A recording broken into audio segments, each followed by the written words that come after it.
भक्तगणों, आज आपको महालक्ष्मी दिवाली की कथा के बारे में बताऊंगा। इसको ध्यान देकर सुने और इस चैनल को लाइक एंड सब्सक्राइब जरूर करें। कथा सुनिए। एक समय धर्मराज युधिष्ठिर ने हाथ जोड़कर भगवान श्री कृष्ण से कहा, हे भगवान, कृपा कर आप हमें कोई ऐसा उपाय बतलाइए जिससे हमारा नष्ट साम्राज्य पुनः प्राप्त हो जाए तथा राज, लक्ष्मी और धन वैभव प्राप्त हो जाए।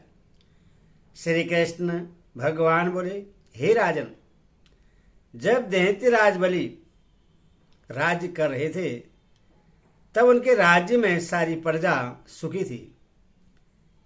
मेरा भी वह प्रिय भक्त था। एक बार बलि ने 100 अश्वमेध यज्ञ करने की प्रतिज्ञा की। उनमें जब 99 यज्ञ पूरे हो चुके और एक ही शेष था, तब इंद्र को अपने सिंहासन छिन जाने का भय हुआ, क्योंकि 100 अश्वमेध यज्ञ करने वाला इंद्रासन का अधिकारी होता है। इसी भय के कारण वह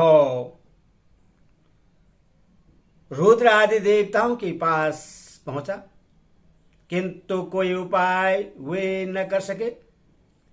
तब सब देवतागण इंद्र को साथ लेकर क्षीर सागर से साई विष्णु भगवान के यहाँ गए और पुरुष सूक्त आदि वेद मंत्रों से भगवान की स्तुति की। भगवान प्रकट हुए। उनके सम्मुख इंद्र ने अपना दुख सुनाया। भगवान बोले, इंद्र, तुम घबराओ नहीं, मैं तुम्हारे इस भय का अंत कर दूंगा। यह कहकर उन्हें अपने धाम को भेज दिया। भगवान स्वयं वामन का अवतार धारण करके 100वां यज्ञ करते हुए राजा बलि के यहां पहुंचे।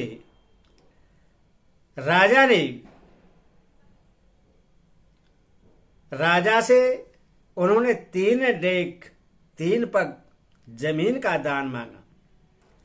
दान का संकल्प हाथ में लेकर भगवान ने एक डग से सारी पृथ्वी नाप दी, दूसरे डग से अंतरिक्ष और तीसरा चरण उसके सिर पर रखकर नाप दिया। इतना होने पर श्री वामन देव ने राजा से वर मांगने को कहा। वर में राजा ने कहा, हे भगवान, कार्तिक के कृष्ण पक्ष की त्रयोदशी, चतुर्दशी एवं अमावस्या 3 दिन इस पृथ्वी में मेरा राज्य रहे। इन दिनों में लोग दीपदान, दीपावली पूजा आदि करके उत्सव मनावें। लक्ष्मी का पूजन हो, लक्ष्मी का निवास हो, और ऐसा न करने वाले पर लक्ष्मी क्रुद्ध हो जावे। इस प्रकार वर मांगने पर विष्णु भगवान ने कहा, हे राजन, यह वर हमने तुमको दिया।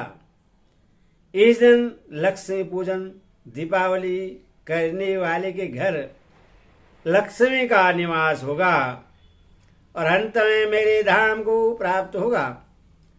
यह कहकर भगवान ने राजा बलि को पाताल लोक का राज्य देकर पाताल लोक में भेजा और इंद्र का भय दूर किया। तभी से महालक्ष्मी पूजन, दीपावली आदि का उत्सव मनाया जाता है, जिसके फलस्वरूप मनाने वाले घर में कभी लक्ष्मी का अभाव नहीं होता। भगवान श्री कृष्ण बोले, हे राजन, एक कथा और भी सुनिए। मणिपुर नामक नगर में एक राजा था, जिसकी धर्मपत्नी पतिव्रता एवं धर्मपरायण थी। एक दिन उसकी पत्नी अपनी छत पर स्नान के निमित्त अपने गले की सुंदर बेशकीमती नौलखा हार को उतारकर वहां स्नान करने लगी। उस समय आकाश में मंडराती हुई चील की दृष्टि उस हार पर पड़ी और उससे लेकर उड़ गई। किसी स्थान पर एक गरीब बुढ़िया की झोपड़ी पर मरा हुआ सर्प पड़ा था।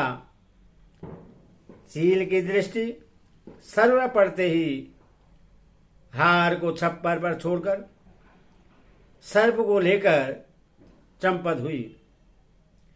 रानी यह देखकर उदास हो महल में चली गई। थोड़ी देर के बाद राजा के आने पर उसने हार का वृत्तांत राजा से कहा। राजा ने उससे विश्वास दिलाया कि हार अवश्य मिल जाएगा। यह कहकर राजा अपनी सभा में पहुंचा। सारे नगर में ढिढोरा पिटवा दिया कि जो रानी का हार लाकर देगा वह मनचाहा वरदान पाएगा। ढिढोरा पिट गया। दूसरे दिन एक वृद्धा हार लेकर राजा के पास पहुंची।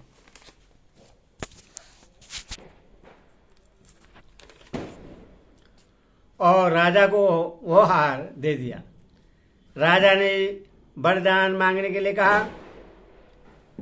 उसने इनाम में यह वर मांगा कि आज से 8वें दिन महालक्ष्मी पूजन एवं दीपावली है। उस दिन नगर भर में कोई भी दीपावली एवं महालक्ष्मी का पूजन न करे। केवल यह सब मैं ही करूंगी। उसके लिए तेल, बत्ती, दीपक आदि सब मेरे घर में भिजवा दें। राजा आश्चर्य में आकर पूछने लगा कि इस इनाम से तुम्हें क्या लाभ हुआ। वृद्धा बोली, राजन, इस दिन लक्ष्मी पूजन एवं दीपावली करने से महालक्ष्मी प्रसन्न होती है, सदा उसके घर में स्थिर रहती है। राजा बोला, मुझे भी लक्ष्मी पूजन करना है।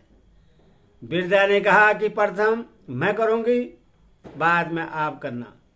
ऐसा करने पर राजा एवं वृद्धा के घर अतुल धन संपत्ति का निवास हो गया।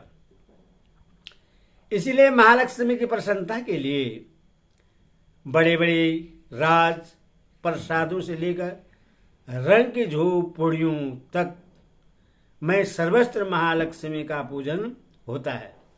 भगवान श्री कृष्ण बोले, हे धर्मराज, श्री महालक्ष्मी के पूजन तथा दीपावली के उत्सव से लक्ष्मी की प्राप्ति होती है।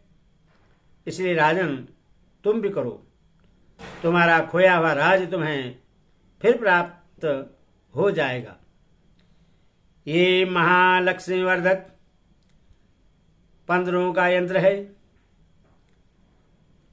इसको सिद्ध कर लेने से ऋण एवं दरिद्रता का अवश्य ही नाश होता है और लक्ष्मी की वृद्धि होती है तथा धन धान्य एवं ऐश्वर्य प्राप्त होता है।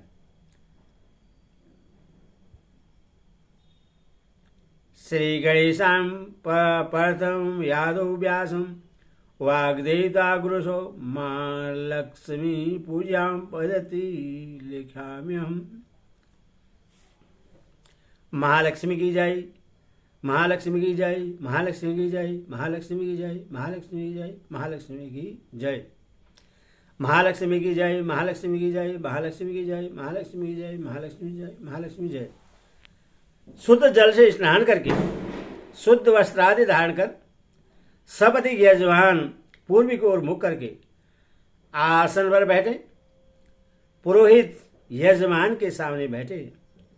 मध्य में गणेश आदि देवताओं का मंडल बनाए अर्थात चौकी पर अक्षत द्वारा गणेशादि देवताओं का मंडल बनवाएं।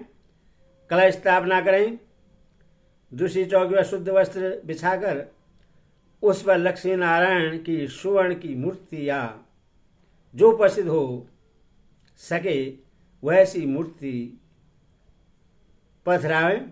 फिर षष्ठोपचार पूजन के लिए धूप दीप नैवेद्य पंचामृत शुद्ध जल शंख घंटा आदि सब शुद्ध करके रखें। उसके उपरांत यजमान के मस्तक पर तिलक लगाकर आचरण करके अपने कुल गुरु का नाम स्मरण कर प्रणाम करें। अज्ञानतिमिरान्धस्य ज्ञानं जनशलाकया चक्षुरुन्मीलितं येन तस्मै श्रीगुरुवे नमः। मंगल भगवान विष्णु मंगलम गरुड़ध्वज मंगलम पुंडरीकाक्षो मंगलाय तनो हरि।